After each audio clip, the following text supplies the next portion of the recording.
Hello friends, welcome back to my channel. So ಎಲ್ಲರೂ ಚೆನ್ನಾಗಿದ್ದೀರಾ ಅಂತ ಭಾವಿಸ್ತೀನಿ. ಹಾಗೆ ನಾವೆಲ್ಲರೂ ತುಂಬಾ ಚೆನ್ನಾಗಿದ್ದೀವಿ. ಸೊ ಇವತ್ತಿನ ವಿಡಿಯೋ ಬಂದುಬಿಟ್ಟು ಸುಮಾರಷ್ಟು ಕಮೆಂಟ್ಸ್ ಬರ್ತಾಯಿದೆ ಟೆಸ್ಟ್ ಟ್ಯೂಬ್ ಬಗ್ಗೆ. ಸೊ ಹಾಗಾಗಿ ನನ್ನ ರಿಪೋರ್ಟ್ಸ್ನ ತೋರಿಸ್ಬಿಟ್ಟು ನಿಮಗೆ ಹೇಳೋಣ ಅಂತ ಹೇಳಿಬಿಟ್ಟು, ಹಾಗೆ ನಾನು ಫಲಿಕ್ಯುಲರ್ ಟೆಸ್ಟ್ ಎಲ್ಲನೂ ಯಾವ ಥರ ಮಾಡಿಸ್ಕೊಂಡೆ, ಸೊ ಅದಕ್ಕೆ ಏನೆಲ್ಲ ಮಾಡಿಸ್ಕೊಂಡೆ, ಅದು ಹೇಗೆ ಇಂಪ್ರೂವ್ ಆಯಿತು ನನಗೆ ಅನ್ನೋದನ್ನು ನಿಮಗೆ ನನ್ನ ರಿಪೋರ್ಟ್ಸ್ನ ತೋರಿಸ್ಬಿಟ್ಟೇ ನಿಮ್ಮ ಜೊತೆ ಶೇರ್ ಮಾಡ್ಕೊಳ್ಳೋಣ ಅಂತ ಹೇಳಿಬಿಟ್ಟು ನಾನು ವಿಡಿಯೋನ ಮಾಡ್ತಾಯಿದ್ದೀನಿ. ಓಕೆನಾ? ಸೊ ತುಂಬ ಜನ ಕಮೆಂಟ್ಸ್ ಮಾಡ್ತಾಯಿದ್ದೀರಾ, ನಾನು ರಿಪ್ಲೈ ಕೂಡ ಮಾಡಿದ್ದೀನಿ, ಯಾರಿಗೂ ನಾನು ಮಿಸ್ ಮಾಡಿಲ್ಲ. ಹಾಗೆ ಇನ್ನೊಂದೇನು ಅಂತ ಅಂದರೆ, ನಿಮ್ಮೆಲ್ಲ ಕ್ವಶನ್ಸ್ದು ಒಂದು ವಿಡಿಯೋ ಮಾಡೋಣ ಅಂತ ಹೇಳಿ ಅಂದ್ಕೊಂಡಿದ್ದೀನಿ. ಬಿಕಾಸ್ ಕೆಲವ್ರಿಗೆ ಆನ್ಸರ್ ಸಿಕ್ಕಿರುತ್ತೆ, ಕೆಲವ್ರಿಗೆ ಅದು ಅಷ್ಟು ನೀಟಾಗಿ ಅರ್ಥ ಆಗಿರಲ್ಲ. ಸೊ ಹಾಗಾಗಿ ನಾನು ಅಂದ್ಕೊಂಡಿದ್ದೀನಿ ನಿಮಗೆ ಒಂದು ಬ್ಲಾಗ್ನ ಮಾಡಿಬಿಟ್ಟು ಹಾಕೋಣ ಅಂತ ಹೇಳಿಬಿಟ್ಟು ನಾನು ಅಂದ್ಕೊಂಡಿದ್ದೀನಿ. ಸೊ ಯಾರಿಗೆಲ್ಲ ನೀವು ಕೇಳಿರೋ ಕ್ವಶನ್ಸ್ಗೆ ಆನ್ಸರ್ ಬೇಕು, ಸೊ ವಿಡಿಯೋ ಮಾಡಿ ಅಂತ ನೀವು ಹೇಳಿದ್ರೆ ನಾನು ಖಂಡಿತ ವಿಡಿಯೋ ಮಾಡ್ತೀನಿ. ಸೊ ಎಷ್ಟು ಕಮೆಂಟ್ ಬರುತ್ತೆ ಅದ್ರ ಮೇಲೆ ಡಿಪೆಂಡ್ ಮಾಡ್ಕೊಂಡು ಮಾಡ್ತೀನಿ. ಇನ್ ಕೇಸ್ ಕಮೆಂಟ್ ಬಂದಿಲ್ಲ ಅಂದರೂ ಕೂಡ ನನ್ನ ಕರ್ತವ್ಯ ಏನಿದೆ ನಾನು ಅದನ್ನು ಮಾಡ್ತೀನಿ. ಓಕೆನಾ? ಬಟ್ ನಿಮ್ಮ ಕಡೆಯಿಂದನೂ ನಾನು ಎಕ್ಸ್ಪೆಕ್ಟ್ ಮಾಡ್ತೀನಿ. ಸೊ ಯಾರೆಲ್ಲ ಮಾಡಿ ಅಂತ ಮೆಸೇಜ್ ಮಾಡ್ತೀರೋ ಖಂಡಿತ ನಾನು ಮಾಡ್ತೀನಿ. ಬಿಕಾಸ್ ನಿಮ್ಮ ರೆಸ್ಪಾನ್ಸ್ ಬಂದರೆ ನನಗಿನ್ನೂ ಖುಷಿ ಆಗುತ್ತೆ ಮಾಡೋದಕ್ಕೆ. ಸೊ ಸಾಕಷ್ಟು ಕಮೆಂಟ್ಸ್ ಇದೆ, ಅದೆಲ್ಲದನ್ನು ಪಿಕ್ ಮಾಡಿಬಿಟ್ಟು ಪ್ರತಿಯೊಂದು ಕಮೆಂಟ್ಸ್ನು ನಾನು ಪಿಕ್ ಮಾಡಿಬಿಟ್ಟು ಸೊ ಒಂದು ಬ್ಲಾಗ್ನ ಮಾಡ್ತೀನಿ. ಹಾಗೆ ಇನ್ನೂ ಯಾರಾದರೂ ನನ್ನ ಚಾನಲ್ನ ಸಬ್ಸ್ಕ್ರೈಬ್ ಮಾಡ್ಕೊಂಡಿಲ್ಲ, ಸೊ ವೀಡಿಯೋಸ್ನ ನೋಡ್ತಿದ್ದೀರಾ, ನಿಮಗೆ ಇಂಪ್ರೆಷನ್ ಬಂದಿದೆ ನನ್ನ ವೀಡಿಯೋದು ಅಂದರೆ ಖಂಡಿತ ಸಬ್ಸ್ಕ್ರೈಬ್ ಮಾಡ್ಕೊಳ್ಳಿ. ಪ್ಲೀಸ್ ಎಲ್ಲರೂ ಸಬ್ಸ್ಕ್ರೈಬ್ ಮಾಡಿಕೊಂಡು ಸಪೋರ್ಟ್ ಮಾಡಿ. ಓಕೆನಾ? ನಿಮ್ಮೆಲ್ಲರೂ ಸಪೋರ್ಟ್ ಇಲ್ಲದೆ ನಾವೇನೂ ಮಾಡೋಕ್ಕಾಗಲ್ಲ. ಸೊ ಹಾಗಾಗಿ ಸಬ್ಸ್ಕ್ರೈಬ್ ಮಾಡಿಕೊಂಡು ವೀಡಿಯೋಸ್ನ ನೋಡಿ. ಹಾಗೆ ಯೂಸ್ ಆಯಿತು ಅಂದರೆ ನಿಮ್ಮ ಫ್ರೆಂಡ್ಸ್ ಮತ್ತು ಫ್ಯಾಮಿಲಿ ಕೂಡ ಶೇರ್ ಮಾಡೋದನ್ನು ಮರಿಬೇಡಿ. ಸೊ ನನ್ನ ವಾಯ್ಸ್ ಕ್ಲಾರಿಟಿ ಹೇಗಿದೆಯೋ ನಂಗೆ ಗೊತ್ತಿಲ್ಲ, ನೀವು ಅದನ್ನು ತಿಳಿಸ್ಬೇಕು. ಇನ್ ಕೇಸ್ ಇನ್ನೂ ನನ್ನ ವಾಯ್ಸ್ ನಿಮಗೆ ಕ್ಲಾರಿಟಿಯಾಗಿ ಬೇಕು ಅಂತ ಅಂದರೆ ನಾನು ಮೈಕೆಲ್ಲ ಯೂಸ್ ಮಾಡ್ತೀನಿ. ಓಕೆನಾ? ಬಟ್ ನಾನು ಯಾವುದೇ ಥರದ್ದೇನು ಮೈಕ್ಸ್ ಎಲ್ಲ ಏನೂ ತೊಗೊಂಡಿಲ್ಲ. ಸೊ ಇನ್ ಕೇಸ್ ನಿಮಗೆ ವಿಡಿಯೋ ವಾಯ್ಸ್ ಕ್ಲಾರಿಟಿ ಇನ್ನೂ ಬೇಕು ಅಂತ ಅಂದರೆ ನಾನು ಮೈಕ್ಸ್ ಎಲ್ಲನೂ ಯೂಸ್ ಮಾಡ್ತೀನಿ. ಓಕೆನಾ? ನಾನು ಫಸ್ಟು ಚಾನಲಲ್ಲಿ ನಾನೇನು ಯೂಸ್ ಮಾಡಿರಲಿಲ್ಲ, ಆಯಿತಾ? ಹಾಗೆ ಟೆಸ್ಟ್ ಟ್ಯೂಬ್ ಬಗ್ಗೆ ಕ್ವಶನ್ ಏನು ಅಂದರೆ, ನಮಗೆ ಒಂದು ಮಗು ಆಗಿದೆ, ಸೊ ಇನ್ನೊಂದು ಮಗು ನಮಗೆ ಆಗ್ತಾಯಿಲ್ಲ, ಏನಾದರೂ ನಾವು ಆಪ್ರೇಷನ್ ಮಾಡಿಸ್ಕೊಬೇಕಾ, ಟ್ಯೂಬ್ ಏನಾದರೂ ಕ್ಲೋಸ್ ಇರುತ್ತಾ ಏನು ಅಂತ ಹೇಳಿ ಕೇಳ್ತಾಯಿದ್ರಿ. ಒಂದು ಮಗು ಆಗಿದೆ ಅಂದರೆ ನನ್ನ ತಿಳಿದಿರೋ ಮಟ್ಟಿಗೆ ಸೊ ಇನ್ನೊಂದು ಮಗುಗೆ ನೀವು ಆಪ್ರೇಷನ್ ಮಾಡಿಸ್ಕೊಳ್ಳೋ ಅವಶ್ಯಕತೆ ಇರಲ್ಲ. ಸೊ ಒಂದು ಮಗು ಆಗಿದೆ ಅಂತ ಅಂದಮೇಲೆ 2 ಟ್ಯೂಬ್ನು ಓಪನ್ ಇದ್ದೇ ಇರುತ್ತೆ. ಸೊ ಅದ್ರ ಅವಶ್ಯಕತೆ ಏನಿರಲ್ಲ. ಓಕೆನಾ? ಹಾಗೆ ಸುಮಾರು ಜನ ಅದೇ ರಿಲೇಟೆಡ್ ಕ್ವಶನ್ಸೇ ಬರ್ತಾಯಿದೆ ನನಗೆ. ಸೊ ಇನ್ನು ಕೆಲವರು ಪೀರಿಯಡ್ ನಮ್ದು ರೆಗ್ಯುಲರ್ ಇದೆ ಆದರೂ ಮಗು ಆಗ್ತಿಲ್ಲ. ಸೊ ಈ ಥರ ಸುಮಾರಷ್ಟು ಕ್ವಶನ್ಸ್ ಇದೆ. ಸೊ ಹಾಗೆ ಎಷ್ಟು ಕೌಂಟ್ಸ್ ಇರಬೇಕು, ಏನು ಅದು ಇದು ಎಲ್ಲ ಸಾಕಷ್ಟಿದೆ. ಸೊ ಅದ್ರ ಬಗ್ಗೆ ಎಲ್ಲ ನಾನು Q&A ಬ್ಲಾಗ್ನ ಮಾಡ್ತೀನಿ. ಓಕೆನಾ? ಸೊ ಇದು ಬಂದುಬಿಟ್ಟು ಜಸ್ಟು ನನ್ನ ಒಂದು ಟೆಸ್ಟ್ ಟ್ಯೂಬ್ದು ಒಂದು ನಿಮಗೆ ಎಕ್ಸ್ರೇ ರಿಪೋರ್ಟ್ನ ತೋರಿಸ್ತೀನಿ. ನನಗಾಗಿದ್ದಂಥ ಹಾರಿಬಲ್ ಎಕ್ಸ್ಪೀರಿಯನ್ಸ್ನ ನಿಮ್ಮ ಜೊತೆ ಹೇಳ್ಕೊತೀನಿ. ಆ್ಯಂಡ್ ಫಲಿಕ್ಯುಲರ್ ಸ್ಟಡಿ ಮಾಡಿದಾಗ ರೈಟ್ ಓವರಿ ಮತ್ತು ಲೆಫ್ಟ್ ಓವರೀಸ್ ಎಲ್ಲ ಎಷ್ಟಿತ್ತು, ಯಾವಾಗಿಂದ ಸ್ಟಾರ್ಟ್ ಮಾಡ್ತಾರೆ, ಸೊ ಏನು ಎತ್ತ, ಸೊ ನಾನೇನು ತೊಗೊಂಡೆ ಅನ್ನೋದನ್ನು ಕೂಡ ನಿಮ್ಮ ಜೊತೆ ಶೇರ್ ಮಾಡ್ಕೋತೀನಿ. ಓಕೆನಾ? ಈ ವಿಡಿಯೋ ಏನಾದರೂ ಯೂಸ್ ಆಗಿದ್ರೆ ಎಲ್ಲರೂ ಲೈಕ್ ಮಾಡಿ ಸಬ್ಸ್ಕ್ರೈಬ್ ಮಾಡ್ಕೊಳ್ಳಿ, ಆಯಿತಾ? ಸೊ ಫಸ್ಟು ಬಂದುಬಿಟ್ಟು ನಾನು ತೋರಿಸಿದ್ದು ಹಾಸ್ಪಿಟಲ್ ಆದರ್ಶ. ಸೊ ಇದು ಬಂದುಬಿಟ್ಟು ನಾನು ಪ್ರೆಗ್ನೆನ್ಸಿಗೆ ಟ್ರೈ ಮಾಡೋದಕ್ಕೂ ಮುಂಚೆ ನಾನು ತೊಗೊಂಡಿದ್ದಂಥ ಒಂದು ಏನು ಹೇಳ್ತಾರೆ ಮೆಡಿಸನ್ಸ್ ಥರ ಅನ್ಬೋದು. ಸೊ ಫಸ್ಟು ನಾವು ಓಕೆ ಡಾಕ್ಟರ್ ನಂದು PCOD ಆದಮೇಲೆ ಪೀರಿಯಡ್ ಸ್ವಲ್ಪ ರೆಗ್ಯುಲರ್ ಬಂದಾಗ ನೀವು ಫ್ಯಾಮಿಲಿ ಪ್ಲ್ಯಾನಿಂಗ್ ಮಾಡ್ತೀರಾ ಅಂತ ಕೇಳಿದ್ರು. ಆವಾಗ ನನಗೆ ಈ ಟೆಸ್ಟ್ನೆಲ್ಲನೂ ಮಾಡಿದ್ದು, ಅಂದರೆ ನಾನು ಕನ್ಸೀವ್ ಆದಮೇಲೆ ಮಾಡಿದ ಟೆಸ್ಟ್ಗಳಲ್ಲ, ಇದು ಕನ್ಸೀವ್ ಆಗೋಕ್ಕೆ ಮುಂಚೆ ಮಾಡಿರುವಂಥ ಟೆಸ್ಟ್ಗಳು. ಓಕೆನಾ? ಸೊ ಸಾಕಷ್ಟಿದೆ, ತುಂಬ ಟೆಸ್ಟ್ ಇದೆ. ಅದೆಲ್ಲದನ್ನು ಹೇಳ್ತಾ ಹೋದರೆ ಒಂಥರ ಲೈಕ್ ಆಫ್ಟರ್ ಪ್ರೆಗ್ನೆನ್ಸಿ ನಾನು ಹೇಳ್ತಿರೋದು ತಲೆ ಕೆಟ್ಟೋಗ್ಬಿಡತ್ತೆ. ಸೊ ಕಾಣಿಸ್ತಿದ್ಯಾ ನಿಮಗೆ? ಕಾಣಿಸ್ತಿದ್ಯಾ?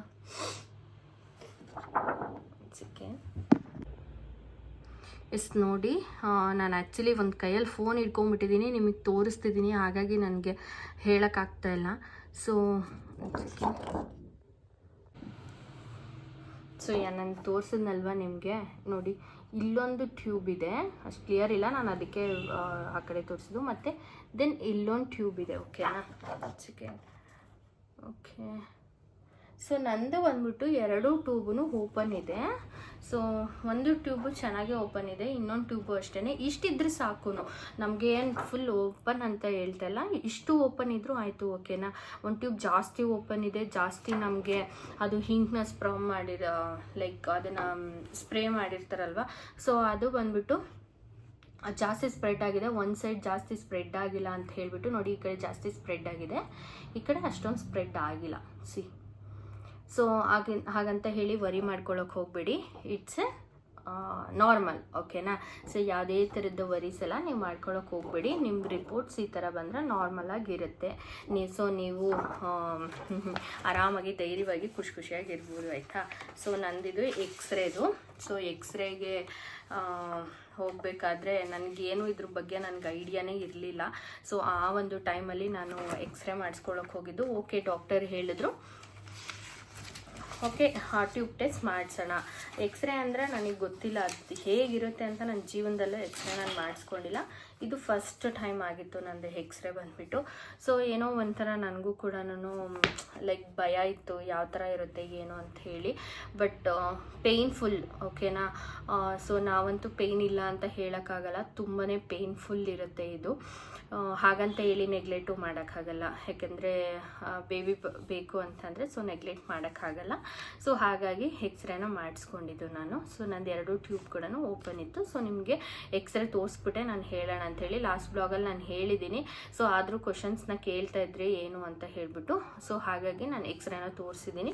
ಸೊ ನನ್ನ ಒಂದು ಫಾಲಿಕ್ಯುಲರ್ ಸ್ಟಡಿ ಬಂದುಬಿಟ್ಟು, ಸೊ ಇದನ್ನು ಫಾಲಿಕ್ಯುಲರ್ ಸ್ಟಡಿ ಮಾಡಿಸ್ಕೊಬೇಕಾದ್ರೆ ಎಲ್ರಿಗೂ ಏನೋ ಒಂದು ಭಯ ಇರುತ್ತೆ.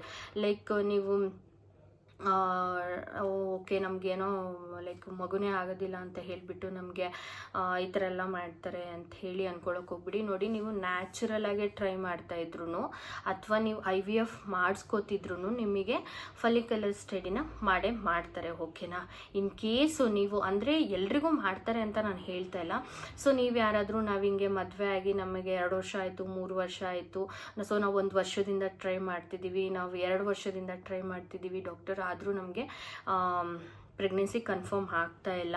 ಸೊ ಏನಕ್ಕೆ ಅಂತ ನಮಗೆ ಗೊತ್ತಾಗ್ತಾ ಇಲ್ಲ ಅಂತ ನೀವು ಡಾಕ್ಟರ್ ಹತ್ರ ಹೋದಾಗ ಮಾತ್ರ ನಿಮಗೆ ಓಕೆ ಟೆಸ್ಟ್ ಟ್ಯೂಬ್ ಎಲ್ಲ ಮಾಡ್ತಾರೆ. ಸೊ ಇನ್ನು ಏನಿದೆ ಪ್ರಿಕಾಷನ್ಸ್ ಎಲ್ಲ ಮಾಡಿಬಿಟ್ಟು ಅದಾದಮೇಲೆ ನಿಮಗೆ ಓಕೆ ಒಂದು ನಾವು ಟೆಸ್ಟ್ನ ಮಾಡೋಣ, ಫಾಲಿಕ್ಯುಲರ್ ಟೆಸ್ಟ್ ಮಾಡಿಬಿಡೋಣ. ಸಾರಿ, ನಂದೇನಾದರೂ ಪ್ರೊನೌನ್ಸ್ ತಪ್ಪಿದರೆ ದಯವಿಟ್ಟು ಕ್ಷಮಿಸಿ. ಓಕೆನಾ, ಕೆಲವೊಂದು ಸಲ ಟಂಗ್ ಟ್ವಿಸ್ಟ್ ಆಗಿಬಿಡತ್ತೆ, ಏನೋ ಮಾಡೋಕ್ಕಾಗಲ್ಲ. ಸೊ ಅದು ಮಾಡೋಣ ಅಂತ ಹೇಳ್ತಾರೆ ನಿಮಗೆ. ಸೊ ಯಾರೂ ಹೆದರ್ಕೊಳ್ಳೋ ಅವಶ್ಯಕತೆಯೇ ಇಲ್ಲ. ಓಕೆನಾ, ಇದು ನಿಮಗೆ ಏನೋ ಪೇಯ್ನ್ ಆಗೋದಿಲ್ಲ, ನೀವು ಆರಾಮ್ಸೆ ಇದನ್ನು ಮಾಡಿಸ್ಕೊಬೋದು, ಆಯಿತಾ. ಹಾಗೆ ಅವರು ನಿಮ್ಮದು ಅಂಡಾಣು ಏನಿರುತ್ತೆ ಅದು ಒಂದು ಇಂಪ್ರೂವ್ಮೆಂಟ್ಸ್ಗೋಸ್ಕರ ನಿಮಗೆ ಟ್ಯಾಬ್ಲೆಟ್ಸ್ನೆಲ್ಲ ಕೊಡ್ತಾರೆ, ಆಯಿತಾ. ಸೊ ಟ್ಯಾಬ್ಲೆಟ್ಸ್ನೆಲ್ಲ ನೀವು ತೊಗೊಂಡ್ಮೇಲೆ ಅದ್ರದ್ದೊಂದು ಲೈಕ್ ನೀವು ಪೀರಿಯಡ್ ಆಗಿರ್ತೀರ. ಸೊ ಪೀರಿಯಡ್ ಆಗಿ 2nd ಡೇ ಆರ್ 3rd ಡೇಯಿಂದ ನಿಮಗೆ ಈ ಒಂದು ಟೆಸ್ಟ್ನ ಮಾಡ್ತಾರೆ, ಆಯಿತಾ. ಸೊ ನೀವು ಇವತ್ತು ಓಕೆ ನೀವು ಓಕೆ ನಿಮ್ಮದು ಯಾವಾಗ ಪೀರಿಯಡ್ ಇರುತ್ತೆ ನೀವು ನೋಡ್ಕೊಳ್ಳಿ. ಅದಾದಮೇಲೆ ಡಾಕ್ಟರೇ ನಿಮಗೆ ರೆಫರ್ ಮಾಡ್ತಾರೆ. ಓಕೆ 2nd ಡೇಯಿಂದ 3rd ಡೇಯಿಂದ ನಿಮ್ಮ ಪೀರಿಯಡ್ ಆಗಿ 2nd ಡೇ 3rd ಡೇಯಿಂದ ನಾವು ಫಾಲಿಕ್ಯುಲರ್ ಟೆಸ್ಟ್ನ ಮಾಡೋಣ ಅಂತ ಹೇಳಿಬಿಟ್ಟು ನಿಮ್ಗೆ ಹೇಳ್ತಾರೆ, ಆಯಿತಾ. ಸೊ ನೀವು ಮಿಸ್ ಮಾಡ್ದೇನೆ ಆ ಒಂದು ಟೆಸ್ಟ್ಗಳನ್ನ ನೀವು ಮಾಡಿಸ್ಕೊಳ್ಳಿ, ಆಯಿತಾ. ಸೊ ನೀವು ಡಾಕ್ಟರ್ ಹೇಳಿ ಟೈಮ್ ಬಿಟ್ಟು ಇನ್ನೊಂದು ಟೈಮಿಗೆ ಹೋಗಿದ್ದೇನೆ ಅಂದರೆ ಖಂಡಿತ ನಿಮಗೆ ರಿಸಲ್ಟ್ ಸಿಗಲ್ಲ, ಓಕೆನಾ. ಸೊ ಅವ್ರು ಹೇಳಿರೋ ಒಂದು ಟೈಮಲ್ಲೇ ನೀವು ಮಾಡಿಸ್ಕೊಬೇಕಾಗತ್ತೆ. ಸೊ ನಾನು ಅಷ್ಟೇನೆ ನಂದು ಹೇಳಿದ್ದು ಡಾಕ್ಟರ್ ಬಂದುಬಿಟ್ಟು ನನಗೆ ಪೀರಿಯಡ್ ಆಗಿ 6th ಡೇಯಿಂದ ನನಗೆ ಹೇಳಿದ್ದು, ಓಕೆನಾ. So 6th day 7th day so ಮತ್ತು 9th ಡೇ, ಸೊ ಈ ಥರ ನಂದು ಬಂದಿತ್ತು. ನನ್ನ ರಿಪೋರ್ಟ್ ಕೂಡ ನಿಮ್ಮ ಜೊತೆ ಶೇರ್ ಮಾಡ್ಕೋತೀನಿ, ಓಕೆನಾ. So right over left over ಎಲ್ಲ ಎಷ್ಟು ಬಂದಿತ್ತು ಅಂತ ಹೇಳ್ತೀನಿ ನಾನು. ಹಾಗೆ ಸೊ ಇದು ನೀವು ನ್ಯಾಚುರಲ್ ಆಗಿ ಟ್ರೈ ಮಾಡ್ತಿದ್ರು ಮಾಡ್ತಾರೆ, IVF ಮಾಡಿಸ್ಕೋತಿದ್ರು ಮಾಡ್ತಾರೆ. ಸೊ ಈಕ್ವಲ್ ಯಾರಿಗೂ ಇದು ಮಾಡ್ತಾರೆ ಮಾಡಲ್ಲ ಅಂತ ಹೇಳೋಕ್ಕಾಗಲ್ಲ. ಸೊ ನೀವು ಮಕ್ಕಳು ಆಗ್ತಾಯಿಲ್ಲ ನಮಗೆ ಟ್ರೈ ಮಾಡ್ತಿದ್ದೀವಿ ಅನ್ನೋ ಒಂದು ರೀಸನ್ನ ಇಟ್ಕೊಂಡು ಡಾಕ್ಟರ್ ಹತ್ರ ಹೋದಾಗ ಮಾತ್ರ ನಿಮಗೆ ಈ ಒಂದು ಟೆಸ್ಟ್ನ ಮಾಡ್ತಾರೆ, ಓಕೆನಾ. ಅದನ್ನು ಏನಕ್ಕೆ ಮಾಡ್ತಾರೆ ಅಂದರೆ ಸೊ ಇದು ಬಂದುಬಿಟ್ಟು ನಮ್ಮ ಅಂಡಾಣು ಏನಿರುತ್ತೆ ಎಗ್ ಇಂಪ್ರೂವ್ಮೆಂಟ್ಸ್ನೆಲ್ಲ ನೋಡೋದಕ್ಕೆ ಅವರು ಟ್ರಾನ್ಸ್ ವಜೈನಲ್ ಸ್ಕ್ಯಾನ್ನ ಮಾಡ್ತಾರೆ. ನಿಮ್ಗೆ ಯಾವುದೇ ಥರದ ಪೇಯ್ನ್ ಎಲ್ಲ ಏನೂ ಆಗಲ್ಲ, ಓಕೆ. ಓಕೆನಾ. ಇದರಿಂದ ಏನಾದರೂ ನಮಗೆ ಪ್ರಾಬ್ಲಮ್ ಆಗುತ್ತಾ, ಇವಾಗ ಇದೆಲ್ಲ ನಾವು ಟ್ಯಾಬ್ಲೆಟ್ಸ್ ತೊಗೊತೀವಿ, ಸೊ ಇದರಿಂದೆಲ್ಲ ನಮಗೆ ಡಾಕ್ಟರ್ ಹೇಳ್ತಾರೆ ಅಂತ ತೊಗೋತೀವಿ, ಪ್ರಾಬ್ಲಮ್ ಆದರೆ ಅಂತೆಲ್ಲ ಯೋಚನೆ ಮಾಡೋಕ್ಕೆ ಹೋಗಬೇಡಿ. ಅವರು ಕೂಡ ನಿಮಗೆ ಮಗು ಆಗಲಿ ಅನ್ನೋ ಒಂದು ಮೈಂಡ್ ಸೆಟ್ಟಿಂದನೇ ಸೊ ಇದೆಲ್ಲದನ್ನು ಹೇಳೋದು. ಸೊ ನನ್ನ ವಿಷಯಕ್ಕೆ ಬಂದರೆ, ಸೊ ಹಾಗೆ ಇನ್ನೊಂದು, ಯಾವುದೇ ಥರದ್ದು ಪೇನ್ಫುಲ್ ಆಗಲ್ಲ, ಇದರಿಂದ ಯಾವುದೇ ಥರದ್ದು ಪ್ರಾಬ್ಲಮ್ ಆಗಲ್ಲ, ಓಕೆನಾ. ಒಂದು ಕ್ಲಾರಿಟಿ ಕೊಡ್ತೀನಿ. ಆ್ಯಂಡ್ ನಂದು ಬಂದುಬಿಟ್ಟು ಯಾವ ಥರ ಇತ್ತು ಅಂತ ಅಂದರೆ, ನನಗೆ 6th ಡೇಯಿಂದನೇ ಅವರು ಹೇಳಿದ್ದು. ನನಗೆ ಕೆಲವರು ಒಬ್ಬೊಬ್ಬರಿಗೆ ಒಂದೊಂದು ಥರ ಹೇಳ್ತಾರೆ, ನನಗೆ 6th ಡೇಯಿಂದ ಅವರು ಹೇಳಿದ್ದು. ನಾನಿಲ್ಲಿ LMP ಇದಿದೆ, ನಿಮಗೆ ಬೇಕಂದರೆ ತೋರಿಸ್ತೀನಿ. 6th, 7th, 9th, 11, 13, 17, 29 ಸೊ ಇಷ್ಟು ಡೇಟ್ಸಲ್ಲಿ ನನಗೆ ಹೇಳಿದ್ದು, ಓಕೆನಾ. ಸೊ ನಂದು ರೈಟ್ ಓವರಿ ಬಂದುಬಿಟ್ಟು 2.3 mm ಇದೆ, ಆ್ಯಂಡ್ ಲೆಫ್ಟ್ ಓವರಿ ಕೂಡ ನಂದು ಈಕ್ವಲ್ ಇದೆ. ಸೊ ಆ್ಯಸ್ ಯೂಶ್ವಲ್ ನಿಮ್ಮದು ರೈಟ್ ಏನು ಬರುತ್ತೆ, ಲೆಫ್ಟು ಕೂಡ ಅದೇ ಬರುತ್ತೆ, ಯಾವುದೇ ಥರದ ಚೇಂಜಸ್ ಇರೋಲ್ಲ. ಮೇ ಬಿ ಕೆಲವ್ರದ್ದು ಇರುತ್ತೇನೋ, ಅದ್ರ ಬಗ್ಗೆ ನನಗೆ ಐಡಿಯಾ ಇಲ್ಲ, ಓಕೆನಾ. ಸೊ ನಂದು ಎಂಡೋಮೆಟ್ರಿಯಮ್ ಥಿಕ್ನೆಸ್ ಕೂಡ ಚೆನ್ನಾಗಿ ಗ್ರೋ ಆಗ್ತಾಯಿತ್ತು. ಅದರಿಂದ ನಮಗೆ ಬೇಬಿ ಪ್ಲ್ಯಾನಿಂಗ್ನ ಮಾಡೋದಕ್ಕೆ ತುಂಬಾ ಈಸಿ ಕೂಡ ಆಯಿತು.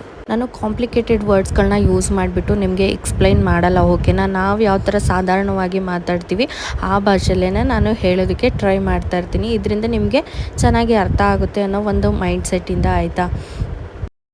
ಒಂದು 2 ಡೇಸ್ ಬಂದುಬಿಟ್ಟು ನಂದು 7 mm ಇತ್ತು, ಅದಾದಮೇಲೆ 8 ಆಯಿತು, 9 ಆಯಿತು, 9.5 ಆಯಿತು, 11 ಆಯಿತು, 13 ಆಯಿತು. ಸೊ ಈ ಒಂದು ಟೈಮಲ್ಲಿ ಏನು ಹೇಳ್ತಾರೆ ಡಾಕ್ಟರ್ಸು, ಚೆಕ್ ಮಾಡಿಬಿಟ್ಟು ನಿಮ್ಮದು ಯಾವಾಗ ನೀವು ಸೇರಬೇಕು, ಗಂಡ ಹೆಂಡತಿ ಯಾವಾಗ ರಿಲೇಷನ್ಶಿಪ್ಪಲ್ಲಿ ಇರಬೇಕು ನೀವು. ಸೊ ಈ ಟೆಸ್ಟ್ಗಳೆಲ್ಲ ಮಾಡಿ ಆದಮೇಲೆ ಅವ್ರಿಗೊಂದು ಕ್ಲಾರಿಟಿ ಸಿಗುತ್ತೆ, ನೀವು ಯಾವ ಟೈಮಲ್ಲಿ ಸೇರಿದ್ರೆ ನಿಮಗೆ ಮಗು ಆಗೋ ಚಾನ್ಸಸ್ ಇರುತ್ತೆ ಅಂದ್ಬಿಟ್ಟು ಅವರೇ ಹೇಳ್ತಾರೆ ನಿಮಗೆ, ಓಕೆನಾ. ಇದು ನೀವೇನೇ ತಲೆ ಕೆಡಿಸ್ಕೊಂಡು ಯಾವಾಗ ಏನು ನಾವು ಸೇರಬೇಕು ಅನ್ನೋ ಅವಶ್ಯಕತೆ ನೀವು ತಲೆ ಕೆಡಿಸ್ಕೊಂಬೇಡಿ, ಅವಶ್ಯಕತೆ ಇಲ್ಲ, ಆಯಿತಾ. ಸೊ ನಿಮಗೆ ಡಾಕ್ಟರೇ ರೆಫರ್ ಮಾಡ್ತಾರೆ ಯಾವಾಗ ನೀವು ಸೇರಬೇಕಂತ ಹೇಳಿ. ಸೊ ನನಗೆ ಬಂದುಬಿಟ್ಟು ಡಾಕ್ಟರ್ ಚೆಕ್ ಮಾಡಿದ ಪ್ರಕಾರ ನನಗೆ ಬಂದುಬಿಟ್ಟು 7 to 8 mm ಇದ್ದಾಗಲೇ ನನಗೆ ನೀವು ಓಕೆ ಕನ್ಸೀವ್ಗೆ ಟ್ರೈ ಮಾಡಿ ಅಂತ ಹೇಳಿದರು, ಓಕೆನಾ. ಸೊ ನಾನು ಬಂದುಬಿಟ್ಟು ಟ್ಯಾಬ್ಲೆಟ್ಸ್ ಜೊತೆ ಎಗ್ ಇಂಪ್ರೂವ್ಮೆಂಟ್ಸ್ಗೆ ಇಂಜೆಕ್ಷನ್ಸ್ ಕೂಡ ತೊಗೊಂಡಿದ್ದೀನಿ, ಓಕೆನಾ. ಅಡ್ವೈಸ್ ಮಾಡಿದರು ನನಗೆ ಡಾಕ್ಟರು, ನಿಮಗೆ ಅದನ್ನು ತೋರಿಸ್ತೀನಿ, ಸಿ ನೋಡಿ. ಸೊ ಇದು ಇಂಜೆಕ್ಷನ್ಸ್ ನಾನು ತೊಗೊಂಡಿದ್ದು ಇಂಜೆಕ್ಷನ್ಸು. ಸೊ ಇದು ಒಂದೊಂದು ಪ್ರೈಸಲ್ಲಿದೆ, ಓಕೆನಾ. ಸೊ ಇದು ನಾರ್ಮಲ್ ಬಂದುಬಿಟ್ಟು ನಿಮಗೆ 7 mm ಇಂದನೂ ನಾರ್ಮಲೇ ಆ್ಯಸ್ ಯೂಶ್ವಲ್. ಬಟ್ ಡಾಕ್ಟರ್ ಹೇಳೋ ಪ್ರಕಾರ ಅದಿನ್ನೂ ಜಾಸ್ತಿ ಆದಷ್ಟು ನಿಮಗೆ ಬೇಗ ರಿಸಲ್ಟ್ ಸಿಗುತ್ತೆ ಅನ್ನೋ ಒಂದು ಇಂಟೆನ್ಷನ್ ಅಷ್ಟೇನೆ. ಸೊ ನಂದು ಬಂದುಬಿಟ್ಟು ಲಾಸ್ಟ್ 13 mm ಆಯಿತು, ಓಕೆನಾ. ಹಾಗಂತ ಹೇಳಿ ಡಾಕ್ಟರ್ ಹೇಳಿದ್ರು, ನಾನು ಟ್ರೈ ಮಾಡಿದ್ವಿ. ಸೊ ನಮಗೆ ಮಗು ಹಾಗೆ ಬಿಡ್ತು, ನಾನು ಪ್ರೆಗ್ನೆಂಟ್ ಆಗೇ ಬಿಟ್ಟೆ ಅಂತಲ್ಲ. ಸೊ ಟ್ರೈ ಮಾಡಿ ನಂದು 3 months ಆದರೂ ಕನ್ಫರ್ಮ್ ಆಗಲಿಲ್ಲ, 6 ಆಯಿತು, ಸೊ ಕನ್ಫರ್ಮ್ ಆಗಲೇ ಇಲ್ಲ. ಅದಾದಮೇಲೆ 8 to 9 monthsಲ್ಲಿ ನನಗೆ ಸೊ ಕನ್ಫರ್ಮ್ ಅನ್ನೋದು, ಅಂದರೆ ಲೈಕ್ ವಿಡಿಯೋ ಹಾಕಿದ್ದೀನಿ, ನಾನು ಐ ಕಾರ್ಡಲ್ಲಿ ಕೂಡ ಹಾಕ್ತೀನಿ, ಚೆಕ್ ಮಾಡ್ಕೊಳ್ಳಿ ಯಾವ ಥರ ಎಲ್ಲ ನಾನು ರಿಸ್ಕ್ ಆಯಿತು ನಂದು ಅಂತ ಹೇಳ್ಬಿಟ್ಟು ಕನ್ಫರ್ಮ್ ಆಗಿದ್ದು, ಓಕೆನಾ. ನೀವು ಇಂಜೆಕ್ಷನ್ಸ್ ತೊಗೊಂಡಿದ ತಕ್ಷಣ, ಟ್ಯಾಬ್ಲೆಟ್ಸ್ ತೊಗೊಂಡಿದ ತಕ್ಷಣ ನಿಮ್ಮದು ಇಂಪ್ರೂವ್ಮೆಂಟ್ ಆಗುತ್ತೆ ಹೇಗೋ ಹಾಗಂತೇಳಿ ನಿಮ್ಮದು ಪ್ರೆಗ್ನೆನ್ಸಿ ಕನ್ಫರ್ಮ್ ಆಗುತ್ತೆ ಅಂತ ಹೇಳೋಕ್ಕಾಗಲ್ಲ, ಓಕೆನಾ.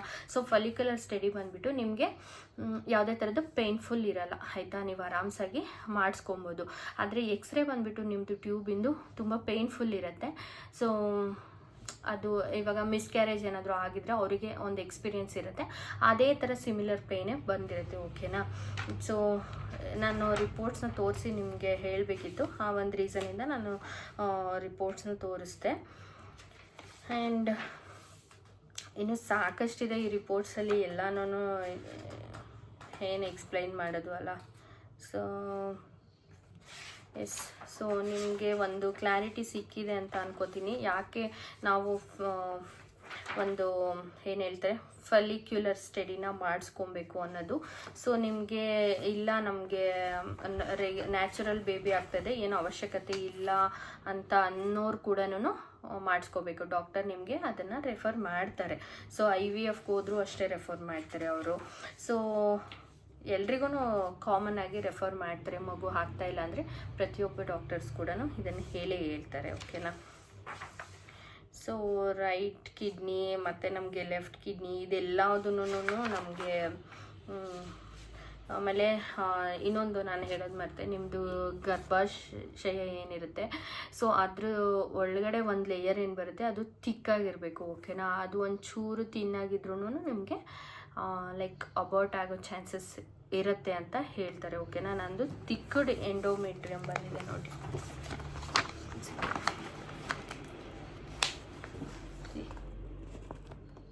ಸೊ ನಂದು ನಾರ್ಮಲೇ ಇದೆ, ತಿಕ್ಕಾಗೇ ಇದೆ ನಂದು. ಸೊ ಇದನ್ನು ಕೂಡ ಅದರಲ್ಲಿ ಚೆಕ್ ಮಾಡ್ತಾರೆ, ಓಕೆನಾ.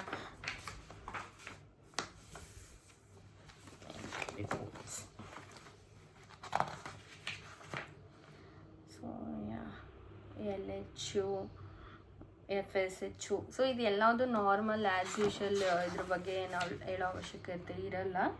ಸೊ AMH ಆ್ಯಂಟಿ ಮಿಲಿಯೋರಿಯನ್ ಹಾರ್ಮೋನ್ ಅಂತ, ಹಾರ್ಮೋನಲ್ಲಿ ಇಂಬ್ಯಾಲೆನ್ಸ್ ಆಗಿದ್ರೂ ಕೂಡ ಪ್ರಾಬ್ಲಮ್ಸ್ ಇರುತ್ತೆ. ವುಮೆನ್ ಅಂಡರ್ 35 ಇದು AMH ಲೆವೆಲ್ 35 ಇರುತ್ತೆ.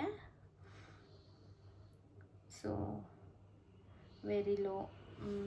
ಓಕೆ, ಇದು ಥೈರಾಯ್ಡ್ ಸಿಮ್ಯುಲೇಟಿಂಗ್ ಹಾರ್ಮೋನ್ ಅಂತ ಬಂದಿದೆ ಇದರಲ್ಲಿ. First trimester, second trimester, third trimester. So ಇದು ಲೈಕ್ ನಮಗೆ ಇನ್ಕ್ರೀಸ್ ಆಗ್ತಾ ಹೋಗುತ್ತೆ. ಫಸ್ಟಲ್ಲಿ 0.1 ಇಂದ 2 ಇದೆ, ಸೆಕೆಂಡ್ ಬಂದುಬಿಟ್ಟು 0.2 ಇಂದ 3 ಇದೆ, ಥರ್ಡ್ ಬಂದುಬಿಟ್ಟು 0.3 ಇಂದ 3 ಇದೆ. ಸೊ UML ಅಂತ ಏನೋ ಬರುತ್ತೆ, ಅದು U-ML ಅಂತ ಏನೋ ಬರುತ್ತೆ, ಅದ್ರ ಬಗ್ಗೆ ನಂಗೆ ಅದು ಐಡಿಯಾ ಇಲ್ಲ. ಸೊ ಹಾಗಾಗಿ ನಾನು ಹೇಳಕ್ಕೆ ಹೋಗಲ್ಲ. ಸೊ ನೋಡಿ, ನಾನು ಫಸ್ಟ್ ತೋರಿಸಿದಾಗ ಎಷ್ಟೆಲ್ಲ ನನಗೆ ಇಂಜೆಕ್ಷನ್ಸ್ನ ರೆಫರ್ ಮಾಡಿದ್ರು ಅಂತ ಹೇಳಿ, ಹಾಗೆ ಒಂದು ಕ್ಲಾರಿಟಿ ಸಿಕ್ಕಿದೆ ಅಂತ ಅನ್ಕೋತೀನಿ. ವಿಡಿಯೋ ಯೂಸ್ ಆದಲ್ಲಿ like, share and subscribe. And Q&A blog ಬೇಕು ಅಂದರೆ ದಯವಿಟ್ಟು ನನಗೆ ಕಮೆಂಟ್ನ ಮಾಡಿ, ಓಕೆನಾ. ಸೊ ಈ ಒಂದು ಟೆಸ್ಟ್ ಟ್ಯೂಬ್ ಬಗ್ಗೆ ನಿಮಗೆ ಕ್ಲಾರಿಟಿ ಸಿಕ್ಕಿದೆ ಅಂತ ನಾನು ಭಾವಿಸ್ತೀನಿ, ಓಕೆನಾ. Thank you so much.